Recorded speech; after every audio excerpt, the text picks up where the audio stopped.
Hi hello welcome back to our channel అండి. ముందుగా మన ఛానల్ని ఎవరైతే విజిట్ చేశారో వాళ్ళకి స్వాగతం అండి మన ఛానల్ తరపున.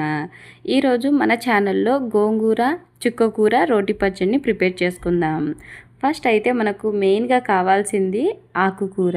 ఆకుకూర తినడం వలన చాలానే బెనిఫిట్స్ అనేవి ఉంటాయి.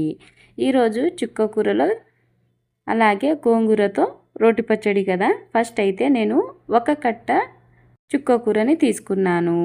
ఆ తర్వాత సగం కట్ట గోంగూరని తీసుకున్నాను. వీటిని ఇలా లీవ్స్గా కట్ చేసుకోవాలి. నీట్గా ఉందో లేదో ఒకసారి పురుగులు ఏమన్నా పైన ఆకు పైన ఉంటాయో చూసుకోవాలి. ఆ తర్వాత వాటర్లో మంచిగా వాష్ చేసుకోవాలి. కనీసం 2-3 సార్లైనా వాష్ చేసుకోవాలి. అలా వాష్ చేసుకున్న తర్వాత పక్కన పెట్టేయాలి. ఆ తర్వాత స్టవ్ వెలిగించి ఒక బాండ్లీ అయితే పెట్టేసుకోవాలి.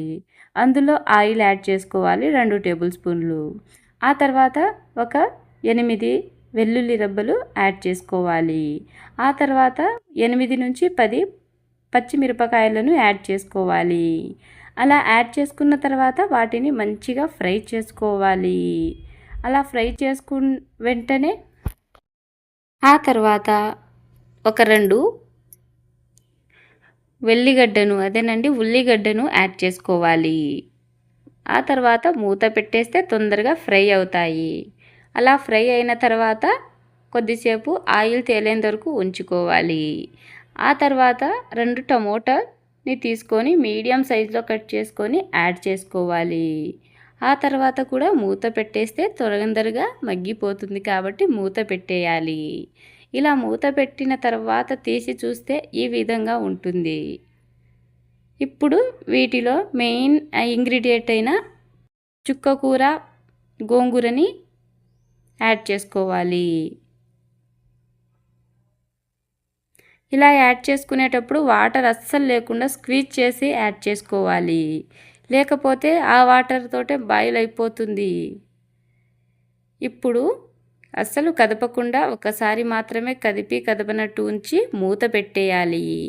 ఆ తర్వాత ప్యారలల్గా ఇంకొక స్టవ్ వెలిగించి దానిపైన ఒక ప్యాన్ పెట్టేసిన తర్వాత ఆ ప్యాన్ పైన పల్లీలను వేపుకోవాలి. ఆ తర్వాత మూత తీసి చూస్తే ఈ విధంగా వచ్చింది.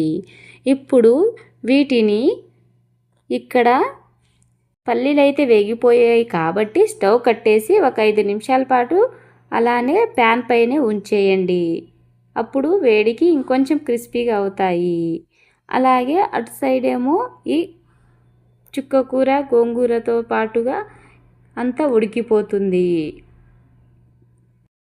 అలా ఉడికిన తర్వాత అస్సలు వాటర్ అయితే యాడ్ చేయనవసరమే లేదు. ఎందుకంటే ఈ ఆకుకూరలోనే వాటర్ అనేది ఎక్కువగా ఉంటుంది కాబట్టి. ఇప్పుడు స్టవ్ కట్టేయాలి. తర్వాత చల్లారనివ్వాలి. మూత అనేది అస్సలు పెట్టకూడదు. ఇప్పుడు రోటి పచ్చడి కాబట్టి పల్లీలను రోటిలోనే దంచుతున్నాను. ఆ తర్వాత ఈ పల్లీలను తీసి పక్కన ఉంచేసుకోవాలి. తర్వాత వెంటనే చల్లారిన ఈ గోంగూర చుక్కకూర పేస్ట్ ఉంది కదా, దాన్ని కూడా రోకలిలో యాడ్ చేసుకోవాలి. ఆ తర్వాత ఇలా మెదుపుకోవాలి. కచ్చాపచ్చాగా అస్సలు ఉండకూడదు.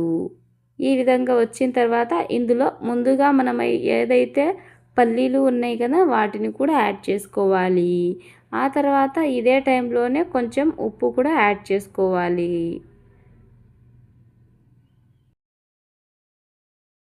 ఇలా యాడ్ చేసుకొని ఒక 2-3 సార్లు దంచేసుకుంటే సరిపోతుంది. మనకి గోంగూర చుక్కకూర రోటి పచ్చడి అయితే తయారైపోయింది. ఈ రోటి పచ్చడిని వేడి వేడి అన్నంలోకి ఈ రోటి పచ్చడిని వేసుకొని తింటే మహా అద్భుతంగా ఉంటుంది. ఒకసారి వీడియో మొత్తం చూసిన తర్వాత ట్రై చేయండి. నచ్చితే ఒక like and share, subscribe to our channel. ఇంకా సెలవు.